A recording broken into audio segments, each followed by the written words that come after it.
साल 2021 में जब एक फ़िल्म न निकल कर के सामने आई थी, फ़िल्म का नाम था ड्यून। ड्यून जो है बेसिकली बेस्ड है एक नॉवेल पे, जिस नॉवेल का नाम भी ड्यून ही है। ये नॉवेल जो है लिखा था फ्रैंक हर्बर्ट ने 1963 से 1965 के बीच में। वो जो है मिडल ईस्ट से और वहाँ के जो कल्चर है उससे बहुत ज़्यादा प्रभावित थे। उसको ध्यान में रख कर के उन्होंने डेज़र्ट के प्लैनेट के तौर पे एक कहानी लिख दी थी, जिस कहानी को ड्यून कहा गया था।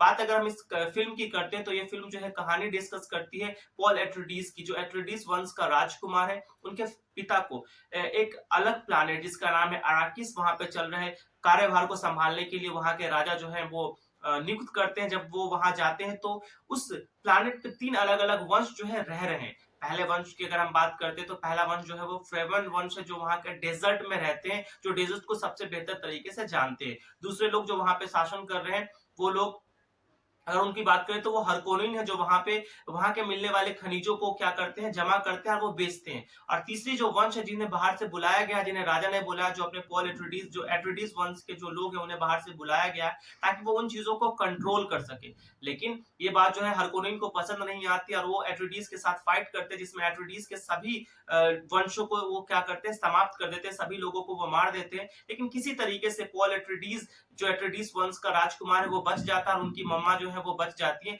फिर ये कहानी जो है वो डिस्कस करती है पॉल एट्reides की, एक ऐसा विचित्र बच्चा जो सपने में आने वाले कल को देख पाता है, जिसे पहले से पता होता है कि आने वाले वक्त में क्या होने वाला है, उसके ग्लिम्स उसको मिलते ही रहते हैं। तो एक तरीके का ये बेहद जो है आप कह सकते हैं कि बड़े लेवल पे इस फिल्म को बनाया गया है, जिसमें बहुत ही बेहतरीन तरीके की जो है वो प्लैनेट्स और उसके एडवेंचर को देखने को आपको जो है मिल जाएगा। इस फिल्म की अगर हम स्टार कास्ट की बात करते हैं तो इस फिल्म में आपको बहुत सारे जाने पहचाने चेहरे भी देखने को मिलेंगे। अगर हम बात करते हैं तो इसमें थैनोस चाचा दिख जाएंगे आपको, इसमें जेसन मोमोआ यानी एक्वामैन दिख जाएंगे, अपने जो इंटरस्टेलर वाले जो भाई हैं वो भी आपको उसमें दिखेंगे पॉल एट्reides के रूप में। तो पूरी तरीके से एक जो फुली स्टार कास्ट जो है वो एक बेहतरीन स्टार कास्ट के साथ इस फिल्म को बनाया गया है। और अगर हम बात करते हैं इस फिल्म के डायरेक्टर डेनिस विनेली की, तो उन्होंने इस फिल्म को बेहतरीन ढंग से पेश किया है। जो एक नोवेल में लिखी गई कहानी को किस तरीके से पेश किया जाना चाहिए उस तरीके से उन्होंने उसको पेश किया है। और जो एक अलग प्लैनेट की जो कहानी वो बताती है वो बहुत अट्रैक्ट करती है।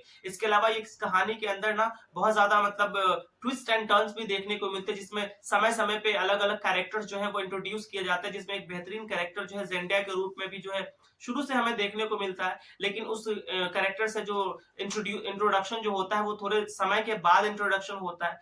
जब पॉल और उसके फादर जो है वहां पे पहुंचते हैं तो उसके बाद उनके फादर की हत्या के बाद पॉल जो होता है और उनकी मम्मा के साथ वो बाहर निकलता है, भागने की बचने की कोशिश करता है। किस तरीके से उन्हें लोग मिलते हैं, किस तरीके से लोग उसकी सहायता करते हैं, यानी फ्रीमैन के साथ वो मिल करके किस तरीके से हरकोनिन और उसके लोगों को वो मारता है, ये कहानी उसी तरीके से आगे बढ़ती है। दूसरे पार्ट के खत्म होने तक कहानी वहां तक पहुंच चुकी है कि जो वहां का राजा है वो राजगद्दी जो है वो पॉल एट्reides को मिल चुकी है और जो परम वंश है वो नाराज हो चुके हैं। अब उसके बाद आने वाले जो पार्ट्स होंगे उसमें इसके आगे की कहानी को डिस्क्लोज किया जाएगा।